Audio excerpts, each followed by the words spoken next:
লক্ষ্মীর ভান্ডার পাচ্ছি 1000 টাকা করে প্রতি মাসে।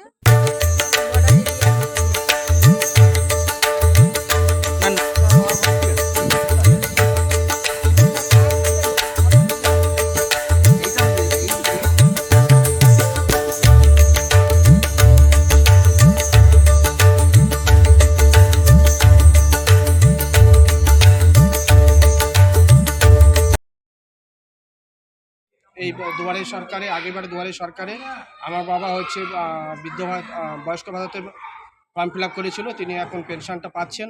এছাড়াও আমার মিসেসের যে স্বাস্থ্যসাথী কার্ডটি ভুল ছিল সেটাও ফর্ম ফিল আপ করে সেটাও আজকে সেটাও সম্পূর্ণ হয়ে গেল।